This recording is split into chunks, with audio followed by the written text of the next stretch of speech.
चूंकि हम आप लोगों को फिजिक्स के बारे में पढ़ाएंगे, लेकिन उसके पहले हम जानेंगे साइंस क्या होता है। क्योंकि हमको ये पता होना चाहिए कि साइंस का ही एक पार्ट होता है फिजिक्स, साइंस की ही एक शाखा है फिजिक्स। तो हम साइंस को समझेंगे कि फिजिक्स उसका पार्ट है, तो पहले साइंस के बारे में जानें कि साइंस होता क्या है। देखिए, साइंस को हम लोग कहते हैं विज्ञान, हिंदी में कहते हैं विज्ञान। विज्ञान को हम लोग अंग्रेजी में कह ले साइंस, CIENCE, साइंस। साइंस मतलब विज्ञान। क्योंकि साइंस शब्द की उत्पत्ति एक सिंटिया शब्द से हुई थी। सिंटिया, सिंटिया शब्द का अर्थ होता है, सिंटिया एक लैटिन भाषा है, सिंटिया एक लैटिन भाषा है, लैटिन भाषा है, और जिसका अर्थ है जानना।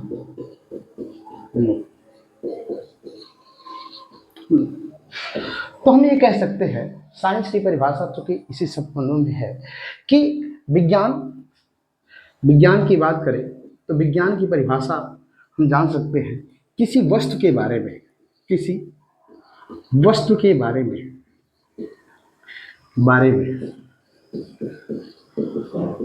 सुसंगठित, सुव्यवस्थित, सुव्यवस्थित क्रमबद्ध ज्ञान, क्रमबद्ध ज्ञान विज्ञान कहलाता है, विज्ञान कहलाता है। ये हम सबको पता है।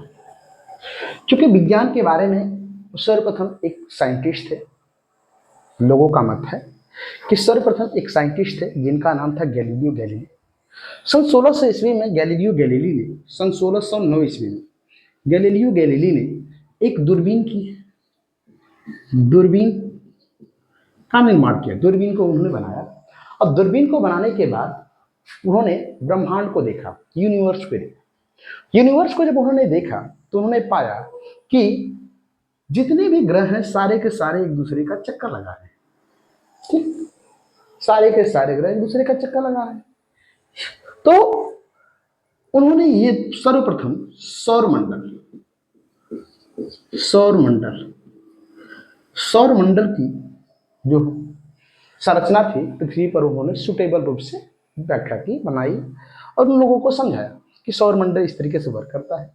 क्योंकि गैलीलियो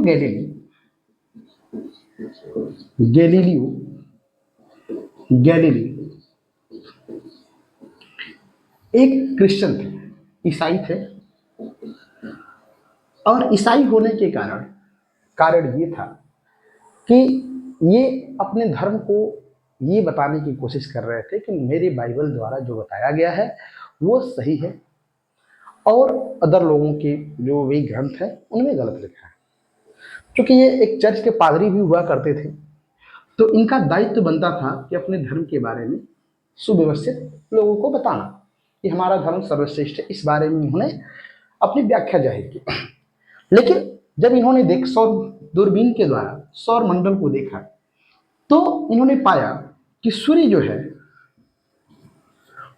है एक स्थान पर स्थिर होता है और इसके चारों ओर जितने भी ग्रह होते हैं, मंगल, मरकरी, बुध, शुक्र, वीनस, अर्थ, पृथ्वी, मार्स, एस्ट्रॉयड यहाँ पे होते हैं जिसे हम क्षुद्र ग्रह भी कह लेते हैं, जुपिटर, इस तरीके से जितने भी 8 ग्रह होते हैं। आज के समय में चूंकि 8 ही ग्रह होते हैं, पहले हम लोग 9 ग्रह लेते थे। एक प्लूटो हुआ करता था जो सोलर सिस्टम से आज के समय में निकाल दिया गया है। कारण ये है कि वो ग्रहों के नियम का पूर्णतः पालन नहीं करता था। चूंकि सारे ग्रह अपने दीर्घवृत्ताकार कक्षा में चक्कर लगाते हैं और जो प्लूटो था वो बार बार एक दूसरी कक्षाओं क्या करता था, कैंसिल करा देता था, काट देता था, जिसके कारण से उसको हम साइंस से बाहर निकाल देंगे। तो सबसे पहला एक्सपेरिमेंट जो कि गैलीलियो गैलीली ने किया था, साइंस के बारे में एक पुख्ता सबूत पेश किया था। इसी कारण से विज्ञान के जनक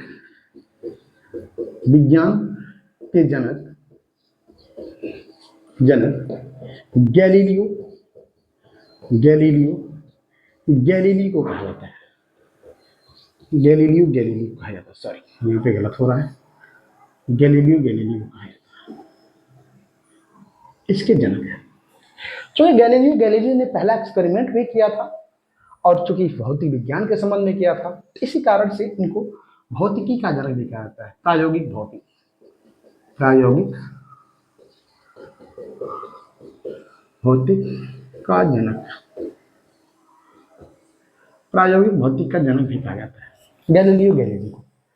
लेकिन बात ये आती है कि क्या इसके पहले साइंस थी ही नहीं, और थी तो इन्हीं को गैलीलियो गैलीली को ही साइंस का जनक क्यों कहा जाता है?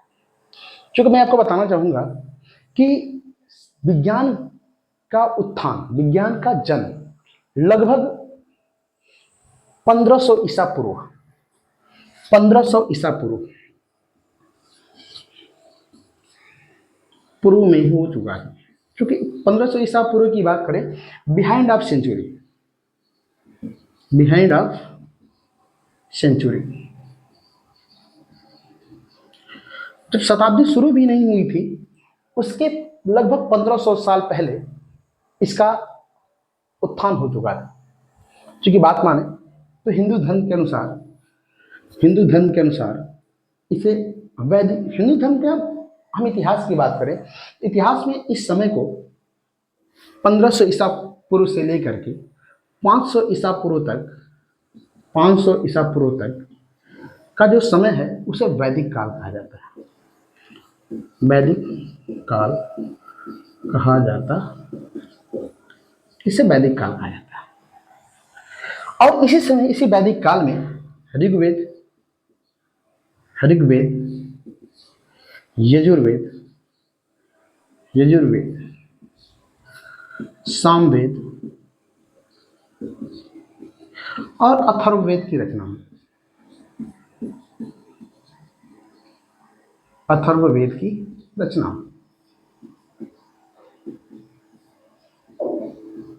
अथर्ववेद की रचना, ये वही समय था।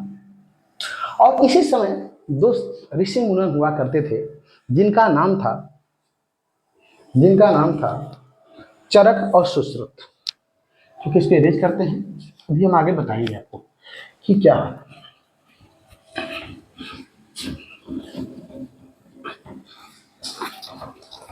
ये वही समय था, वैदिक काल का ही समय, जिस समय चरक और सुश्रुत, चरक और सुश्रुत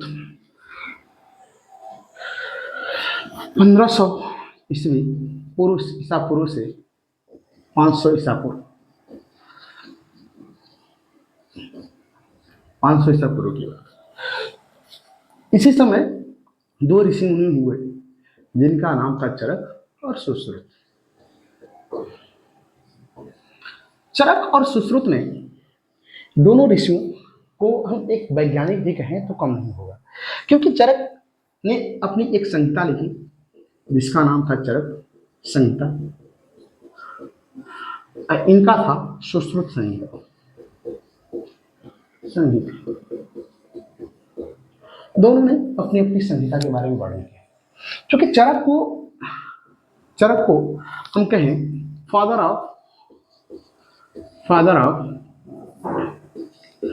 इंटरनल मेडिसिन लिखा जाता है, मेडिसिन लिखा जाता है, सॉरी इंटरनल मेडिसिन लिखा जाता है, इंटरनल मेडिसिन। और सुश्रुत जो थे, सुश्रुत को फादर ऑफ सर्जरी कहा जाता है, फादर ऑफ सर्जरी। सर्जरी को हम लोग हिंदी में कह लेते हैं शल्य चिकित्सा।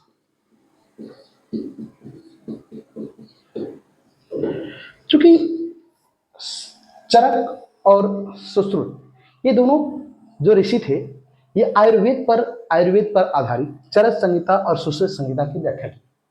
और चरक संहिता के अंतर्गत आयुर्वेद का अध्ययन करते हुए चरक ने अपनी मेडिसिन के बारे में, मतलब बहुत सारी मेडिसिनों के बारे में, बहुत सारी दवाओं के बारे में व्याख्या किया। और चूंकि सुश्रुत भी एक ऐसे व्यक्ति थे जिन्होंने सर्जरी, जो आज की आधुनिकता की बात की जाती है, सर्जरी जैसे मान लीजिए मोतियाबिंद हो गया, प्लास्टिक सर्जरी हो गई, ऑपरेशंस हो गए, बहुत सारी प्रकार की सर्जरियां आज के डेट में की जा रही है, चेहरे बदल दिए जा रहे हैं, एक दूसरे का किसी का चेहरा किसी को दे दिया जा रहा है। तो ये सर्जरी की ही देन है, शल्य चिकित्सा की ही देन है।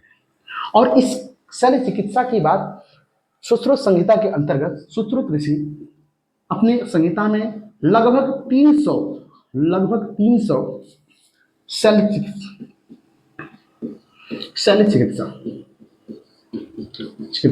जिसे हम सर्जरी कहते हैं, 300 सर्जरी के बारे में व्याख्या किया है।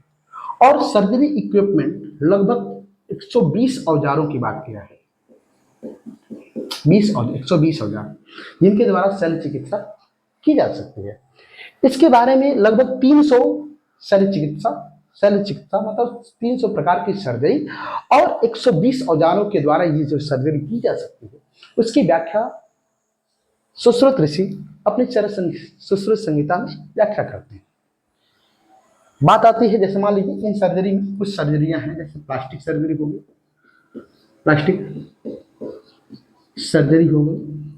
मोतियाबिंद हो गया,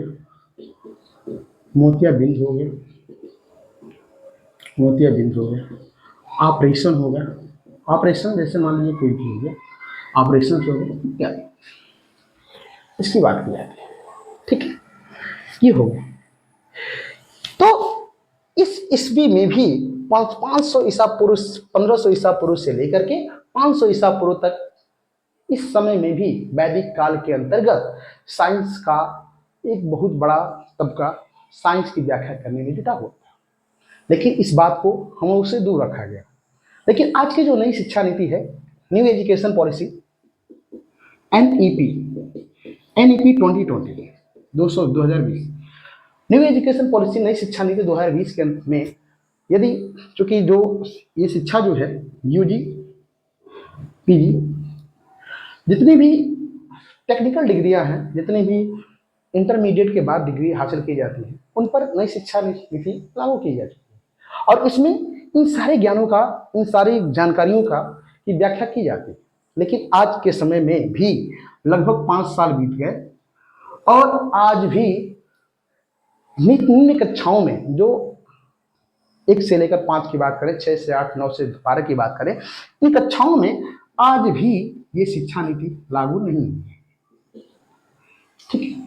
लेकिन आने वाले समय में यदि जब ये लागू की जाती है तो इन ज्ञान का देखने को मिलेगा, ये सारी चीजें उसमें इंक्लूड की जाएगी नई शिक्षा नीति में, नई शिक्षा नीति की नई बुक छुपाएंगे। इसके बाद आता है, इसके बाद का जो युग आता है, क्योंकि आज हम आपको पूरा भारत का विज्ञान, भारत ने विज्ञान के क्षेत्र में कितनी उपलब्धियां हासिल की, सारी जानकारी 1 बाय 1 आपको देने वाले हैं, ठीक है। इसके बाद आता है उत्तर वैदिक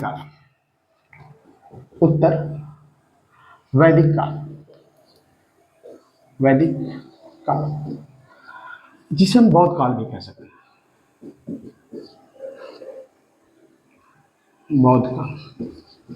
चूंकि आज बुद्ध पूर्णिमा है और चूंकि आज बुद्ध पूर्णिमा है, बौद्ध जयंती भी कही जाती है और बौद्ध काल के जनक महात्मा बुद्ध जी थे। महात्मा बुद्ध, ये कहानी किसी दिन हम आप लोग डिस्कस करेंगे, उनके बारे में भी जानेंगे हम लोग, ठीक है। इस काल में दो व्यक्ति हुए, पिंगल और पाणिनि, ये दोनों ऋषि हुए। क्योंकि पिंगल जो व्यक्ति थे, पिंगल की बात करें, पिंगल ऋषि संस्कृत के महान विद्वान हैं। संस्कृत जो आज के समय की सबसे कठिन भाषा मानी जाती है। हिंदी इंग्लिश तो बहुत सरल है, लेकिन सबसे कठिन भाषा की बात करें तो संस्कृत है, जिसको कहने में हमारी जबान लड़खड़ाएगी, हमारी ही नहीं बल्कि आपकी भी। तो संस्कृत की बात करें तो संस्कृत के व्याकरण का जनक, संस्कृत के व्याकरण का जो जनक है वो पिंगल को कहा जाता है। पिंगल ऋषि जो थे, संस्कृत की व्याख्या की, संस्कृत व्याकरणों के बारे में व्याख्या की, संस्कृत को कैसे तोड़ कर पढ़ा जा सकता है, संस्कृत को अच्छे तरह से अध्ययन कैसे किया जा सकता है, इस बारे में पिंगल ऋषि ने बताया। चूंकि पाणिनि भी इसी समय के व्यक्ति आते हैं, ये एक अच्छे गणितज्ञ भी हुए, एक अच्छे गणितज्ञ भी हुए और छंद शास्त्री भी हुए। छंद शास्त्री, छंद शास्त्री चूंकि जानते हैं हिंदी में एक छंद छंद कई प्रकार के होते हैं, तो छंदों के बारे में इन्होंने अध्ययन किया। पहले के जो व्यक्ति हुआ करते थे उनकी एकाएकी शिक्षा नहीं थी। ऐसा नहीं था कि वो व्यक्ति सिर्फ, अगर मान लीजिए कि मैं जिस प्रकार से फिजिक्स पढ़ता हूँ तो सिर्फ फिजिक्स पढ़ा हूँ, तो ऐसा नहीं था। उस वो एक समय था जिसमें लोग अपनी रुचि के अनुसार जिन जिन विषयों का चाहे उन विषयों का चयन कर सकते थे। लेकिन आज का जो समय है, आज के समय में शिक्षा को सीमित कर दिया गया है और इस सीमित शिक्षा को भी लोग एक्वायर करने में हिचकिचाते हैं, उसको अच्छे से अध्ययन नहीं कर पाते। मेरा ये मानना ये है कि शिक्षा सीमित नहीं होनी चाहिए। ठीक है, तो चूंकि ये गणितज्ञ थे और एक छंद शास्त्री भी हुआ करते थे, और यही एक व्यक्ति थे जो गणित के अंतर्गत binary binary system binary system binary system और कॉम्बिनेशन कॉम्बिनेशन बाइनरी सिस्टम को हम लोग हिंदी में कह सकते हैं द्विमूल, द्विमूल इसे हम कह सकते हैं क्रम। क्योंकि बात करें बाइनरी सिस्टम की, आज का समय जो है, आज के समय में कंप्यूटर हर एक व्यक्ति के जीवन की अहम भूमिका निभा रहा है। कंप्यूटर न हो तो हमारा जीवन इतना सरल नहीं हो सकता। क्योंकि आज हम वीडियो रिकॉर्ड कर रहे हैं तो ये भी कंप्यूटर की ही देन है। तो कंप्यूटर को समझना, कंप्यूटर को जानने के लिए बाइनरी सिस्टम का ही उपयोग किया जाता है, जिसमें बाइनरी सिस्टम का मतलब होता है इसमें द्विमूल होते हैं, सिर्फ दो अंक होते हैं, जिससे हम शून्य और एक कहते हैं। लेकिन शून्य एक न पढ़कर इसे हम ऑफ या ऑन कहते हैं, ऑन पढ़ते हैं, बंद और खुला हुआ। लेकिन इसका उपयोग बहुत सालों तक नहीं हुआ, लेकिन इसकी व्याख्या गणितज्ञ पाणिनि नामक व्यक्ति ने बौद्ध काल में ही कर दी थी। कॉम्बिनेशन जो कि क्रम की बात करें, क्योंकि हम जानते हैं कि किसी भी कॉम्बिनेशन की बात करें तो किसी भी चीज के बारे में, अभी हमने साइंस के बारे में व्याख्या की, तो चूंकि साइंस के बारे में हमने बताया कि किसी वस्तु के बारे में क्रमबद्ध ज्ञान विज्ञान कहलाता है। तो मान लीजिए कि हम आपको साइंस न पढ़ा करके हम आपको पहले ये बताएं फिजिक्स, उसके बाद साइंस पढ़ाएं, तो ये क्रमबद्धता नहीं होगी। तो क्रमबद्धता का यहाँ पे क्या हो रहा है, विरोध हो रहा है। तो अगर हम साइंस के बाद अगर विज्ञान पे फिजिक्स पे चलते हैं, तो साइंस चूंकि ब्रांच है, एक पेड़ है, उसकी ब्रांच की बात करें तो सबसे पहले हम पेड़ की देखते हैं, पेड़ के बाद हम ब्रांच के बारे में डिस्कशन कर सकते हैं। तो इसी तरीके से इन्होंने, पाणिनि ऋषि ने बाइनरी और कॉम्बिनेशन, बाइनरी नंबर और कॉम्बिनेशन की व्याख्या बहुत काल में ही कर दी थी। ठीक है, इसके बाद का जो युग आता है उसे हम कहते हैं शास्त्रीय युग। शास्त्रीय युग, ये जो युग है ये लगभग 300 ईसा पूर्व से, 300 ईसा पूर्व से, ठीक है, 300 ईसा पूर्व से 1200 ईसा पूर्व तक आता है। 1200 ईसा पूर्व तक, ठीक है, 1200 ईसा पूर्व तक। इन 300 ईसा पूर्व से 1200 ईसा पूर्व तक तीन ऐसे महान विचारक हुए। एक साइंटिस्ट की बात करें तो ये भी कम नहीं होगा, जिन्होंने अपना अलग अलग मत दिया। इसमें पहले व्यक्ति आते हैं जिनका नाम है आर्यभट्ट। आर्यभट्ट ये 476 ईस्वी की बात है। 476 ईस्वी में आर्यभट्ट ने सबसे बड़ी व्याख्या दी, सबसे बड़ी व्याख्या जिसको हम कह सकते हैं, इसको हम यहाँ पे लिखते हैं 0 और सबसे बड़ी व्याख्या पृथ्वी की गति की बारे में। पृथ्वी की गति, अभी हम आपको बता रहे थे गैलीलियो के बारे में। गैलीलियो ने 1609 ईस्वी में दूरबीन बनाया और 1610 में सोलर सिस्टम की व्याख्या की। ठीक है, और ये व्याख्या लगभग पूरी होती है 1623 ईस्वी। लेकिन इस बात को आर्यभट्ट ने शास्त्रीय युग के अंतर्गत 476 ईस्वी में बता दिया था, क्योंकि उसके पहले शास्त्रों का मानना यह था कि सूर्य जो होता है पृथ्वी के चारों तरफ चक्कर लगाता है। लेकिन आर्यभट्ट 476 ईस्वी में अपनी आर्यभट्टी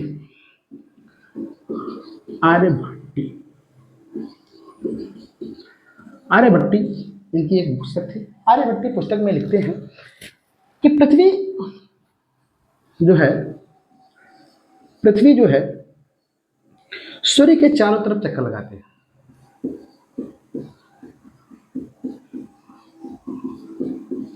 चक्कर लगाते हैं।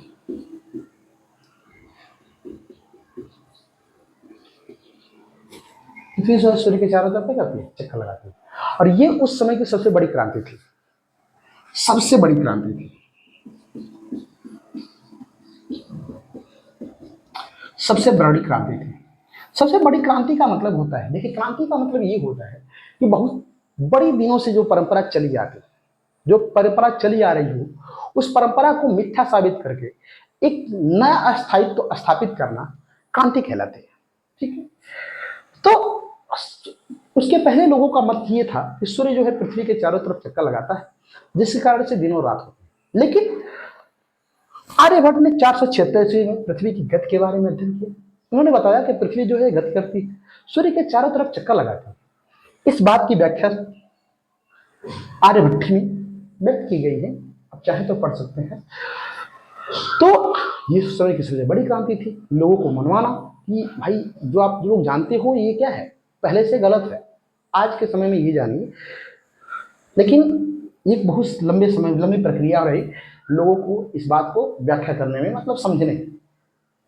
बात ये करें उसी समय इनका, चूंकि ग्रहों की गति के बारे में, एक पृथ्वी भी एक ग्रह है, तो बहुत सारे ग्रह थे, सारे ग्रह एक जैसे ही बिहेव करते, तो ग्रहों की गति के बारे में इन्होंने अध्ययन करा दिया।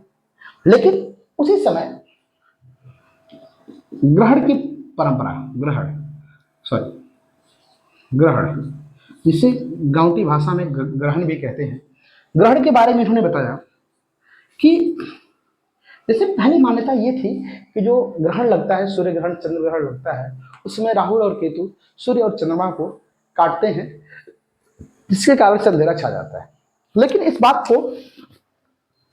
को आर्यभट्ट ने बताया कि ग्रहण जो होता है ये राहु और केतु के कारण नहीं लगता है। ये ग्रहण जो है पृथ्वी और चंद्रमा के कारण लगता है, पृथ्वी और चंद्रमा के कारण लगता है।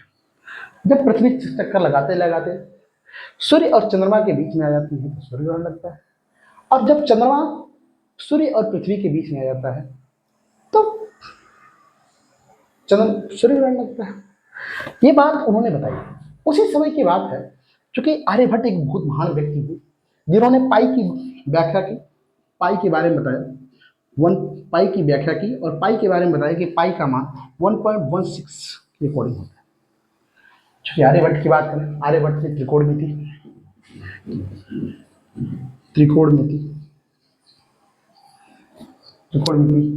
10 और शून्य की भी व्याख्या की,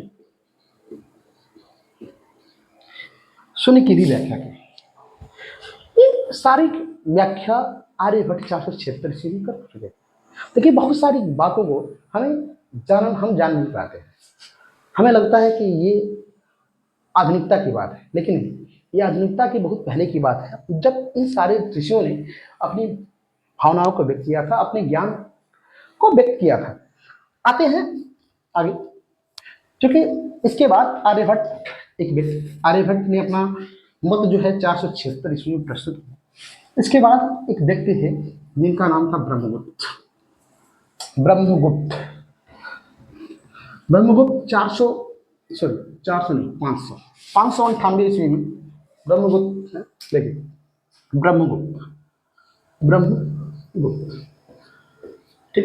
ब्रह्मगुप्त जो थे 598 ईस्वी में अपने एक पुस्तक लिखे, ब्रह्मस्फुट में ये लिखते हैं, ब्रह्मस्फुट लिखा, और उन्होंने इसमें बताया कि शून्य के साथ, जैसे मान लीजिए शून्य है, शून्य की व्याख्या तो आर्यभट्ट ने की कर दी थी, शून्य के साथ ऋणात्मक संख्याओं का अध्ययन, करके अध्ययन का, संख्याओं का अध्ययन, सॉरी, ठीक है। और बीजगणित, बीजगणित, सॉरी, बीजगणित, बीजगणित, क्वाड्रेटिक इक्वेशन जिसे हम कहते हैं द्विघात समीकरण, द्विघात समीकरण की व्याख्या की, द्विघात समीकरण की व्याख्या की। गुरुत्वाकर्षण बल, गुरुत्वाकर्षण बल के बारे में विचार किया। उन्होंने बताया कि कोई ना कोई ऐसी शक्ति है जो पृथ्वी के अंदर कोई ना कोई ऐसी शक्ति है जो किसी वस्तु को अपनी तरफ आकर्षित करती है, ये इनका मानना था, ठीक है। चूंकि ये खगोल पर भी विचार कर रहे थे, खगोल शास्त्र पर भी विचार किया उन्होंने, ग्रहों नक्षत्रों के बारे में अध्ययन पर विचार किया, लेकिन इसकी पूर्णता व्याख्या करने में ब्रह्मस्फुट में ब्रह्मगुप्त असफल रहे। इसके बाद आते हैं भास्कराचार्य, भास्कराचार्य 1114 ईस्वी, 1114 ईस्वी, 1114 ईस्वी में, चूंकि आज का जो विज्ञान है उसमें भौतिक विज्ञान की सबसे बड़ी भूमिका अवकलन की होती है, कलन की होती है। कलन और अवकलन, समाकलन दोनों एक दूसरे के पूरक ही हैं। तो इन्होंने कलन की व्याख्या की, कलन के बारे में समझा। कलन को हम कहते हैं कैलकुलस, कैलकुलस। कलन जो है दो प्रकार के होते हैं, एक होता है अवकलन, एक है समाकलन। इसे हम डिफरेंशियल कह लेते हैं, इसे हम क्या करते हैं, इंटीग्रेशन कह लेते हैं, ठीक है। अवकलन और समाकलन की व्याख्या की, और गणित की उपयोगिता को समझाया। उपयोगिता, गणित की उपयोगिता क्या है, और इसके साथ साथ जिस शून्य की व्याख्या आर्यभट्ट द्वारा किया गया था, इस शून्य की उपयोगिता के बारे में भी, शून्य को लेकर के इन संख्याओं का अध्ययन कैसे किया जाता है, इसके बारे में भी शून्य की उपयोगिता के बारे में भी इन्होंने अपना मत प्रस्तुत किया। लेकिन इसी दौरान मुगलों का भारत पर आक्रमण हुआ, जिसके कारण से विज्ञान के क्षेत्र में थोड़ी धीमी आ गई, मतलब थोड़ा कम रुझान था। और ये समय 1200 ईस्वी से लेकर के 1800 ईस्वी तक का था। इसे मध्यकाल भी कह सकते हैं, मध्यकाल। और इस समय में चूंकि भारत पर मुगल का शासन रहा, इसके दौरान भारत में, सिर्फ भारत में विज्ञान की गति धीमी हुई,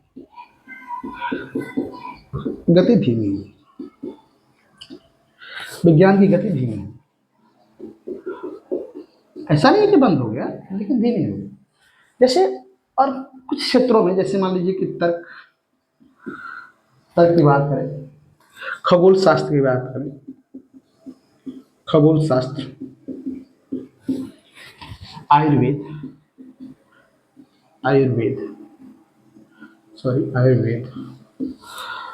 के क्षेत्रों में, आयुर्वेद जैसे कुछ क्षेत्रों में प्रगति होती रही, समयानुसार प्रगति होती रही, लोगों का मत था, ठीक है, लोग इस पे खोज जारी रखे। लेकिन अन्य क्षेत्रों में इसकी गति धीमी हो गई, ठीक है। चूंकि एक बात यहाँ पे ये भी देखने को मिलती है कि जब आपका विचार स्वतंत्र हो, आप किसी के दबाव में नहीं है, तो आप बहुत सारे कार्य करने के लिए, बहुत सारे नए खोज करने के लिए आप स्वतंत्र होते हैं। लेकिन जब आपके ऊपर किसी न किसी का दबाव हो, आप किसी के अंतर्गत कार्य कर रहे हो, आपकी सोच आपकी बस में न हो, तो आप किसी भी नई चीजों का उद्गम नहीं कर सकते। और यही कारण था कि इन समयों में भारत की जो विज्ञान की गति धीमी हुई, और इसी समय क्योंकि बात करें 1600 ईस्वी की, 1610 ईस्वी की, तो 1610 ईस्वी में गैलीलियो आए ही, क्योंकि ये क्रिश्चियन थे और ये इनका देश गुलाम नहीं था, ये अपना मत प्रस्तुत करने के लिए स्वतंत्र थे। 1610 ईस्वी में गैलीलियो ने दूरबीन की खोज की। 1635 ईस्वी में न्यूटन ने बल की खोज की। न्यूटन ने बल की खोज की। 1665 ईस्वी में 1665 ईस्वी में रॉबर्ट हुक ने सेल की खोज की, कोशिका की खोज की, कोशिका के बारे में बताया। 1800 ईस्वी में डाल्टन ने परमाणु की खोज की, परमाणु की खोज की, परमाणु की खोज की। लेकिन उसके बहुत सालों पहले कणाद ऋषि की व्याख्या थी। कणाद ऋषि, चूंकि इतिहास में आपको मिलेंगे कणाद ऋषि। कणाद ऋषि की व्याख्या थी कि कण कण में ऊर्जा व्याप्त है, कण कण में ऊर्जा व्याप्त है। तो सूक्ष्म कणों की व्याख्या उन्होंने की थी, लेकिन उतना सटीकता नहीं दे पाए थे। 1800 ईस्वी में डाल्टन ने लोगों को ये बताया कि परमाणु जो होता है दुनिया का सबसे सूक्ष्म कण होता है, इसे खंडित नहीं किया जा सकता, इसे तोड़ा नहीं जा सकता। ठीक है, ये इस समय की क्रांति थी। चूंकि ये क्रांति आई क्यों? क्रांति आने का भी कारण ये था कि जितने भी लोग थे, चाहे गैलीलियो हो गए, न्यूटन हो गए, ये जो भी लोग थे, ये खुद को सही साबित करने के लिए विज्ञान की खोज की। लेकिन जब ये खुद को सही साबित करने, क्योंकि खुद की बात करें, क्योंकि बात आती है बाइबल की, बाइबल को सही साबित कर रहे थे। और चूंकि बाइबल की ही बहुत सारी कमियां ये व्यक्ति हुए, और बाद में ये एक महान व्यक्ति हुए जिन्हें हम father of experimental father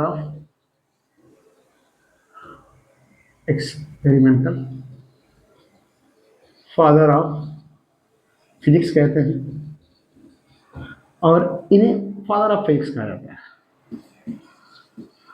father of physics, भौतिक विज्ञान के जनक किसे कहा जाता है? न्यूटन होता है। ठीक है, तो विज्ञान जो उद्गम हुआ विज्ञान का, ये बहुत कम सालों में नहीं हुआ, ये बहुत लंबे सालों की प्रक्रिया है। विज्ञान का विकास धीरे धीरे हुआ। विज्ञान का विकास की बात करें तो जैसे मान लीजिए हम लोग जानकारी जुटा पाए, जो यूनिवर्स जिस तरीके से गति कर रहा है, यूनिवर्स में जो घटनाएं घटित हो रही हैं, हम उनके बारे में ही अध्ययन कर रहा है। ऐसा थोड़ा है कि हम कोई चीज बना दे रहे हैं, नहीं। ठीक है, तो यूनिवर्स की चीजों के बारे में अध्ययन करना, जानना ही भौतिक विज्ञान है। क्योंकि इसके बारे में हम लोग आगे डिस्कस करेंगे, भौतिक विज्ञान क्या है। हम आपको फिजिक्स ही पढ़ाएंगे, क्योंकि हमने सोचा कि साइंस, क्योंकि फिजिक्स जो है साइंस का ही एक पार्ट है, तो पहले हम लोग साइंस पे डिस्कस करें तो बड़ा अच्छा रहेगा। तो चूंकि साइंस के बारे में हमने व्याख्या की, कुछ पुरातन तत्वों के बारे में भी हमने बताया कि हमारा जो लगभग 3500 सालों का जो अनुभव, 3500 सालों का इतिहास है हमारा, 3500 सालों का इतिहास है। और 3500 सालों के द्वारा जो हमने जानकारी जुटा पाया है, हमने जो जानकारी ली है, उन सारी जानकारियों के बारे में हमने वन बाय वन आपको डिस्कस किया। तो आई होप आप साइंस की व्याख्या को समझ पाए होंगे, जान पाए होंगे। और ये सारी चीजें, ये जितनी भी जानकारियां हमने आपको दी है, ये नई शिक्षा नीति, न्यू एजुकेशन पॉलिसी 2020 में आपको देखने को मिलेगा। ठीक, साइंस की व्याख्या होगी, ये साइंस की व्याख्या 9th 11th 12th सबके लिए है। और आने वाले समय में जो भी जानकारियां हमने आपको दी है, ये 9, 10, 11, 12 की बुकों में सबसे पहली पेज पे आने वाली है।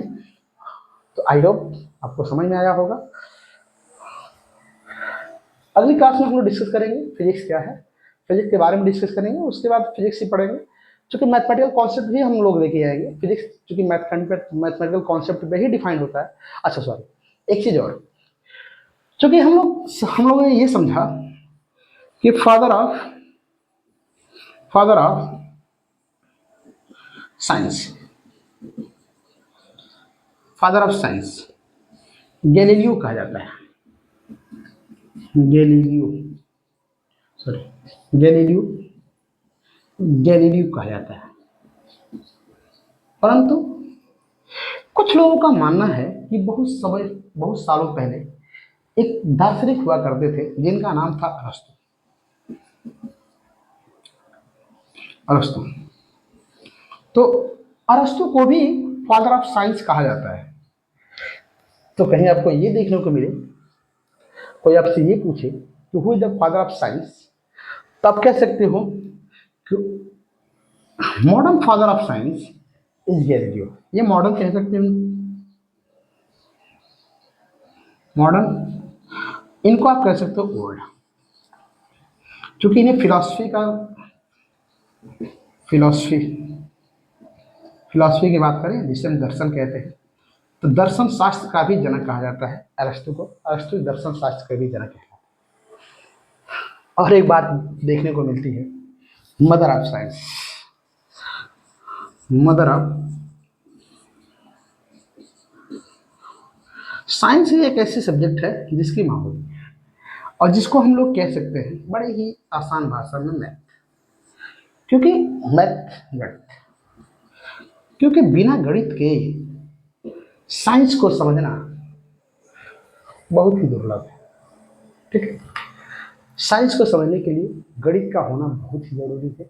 गणित अगर हम नहीं जानते हैं तो साइंस को समझ नहीं सकते, क्योंकि आर्ट बायो के बच्चे हों या मैथ के बच्चे, गणित तो सबको ही जानना है, क्योंकि फिजिक्स एक ऐसी सब्जेक्ट है जिसको जानने के लिए, भौतिक विज्ञान को जानने के लिए गणित की उपयोगिता ही सर्वश्रेष्ठ है।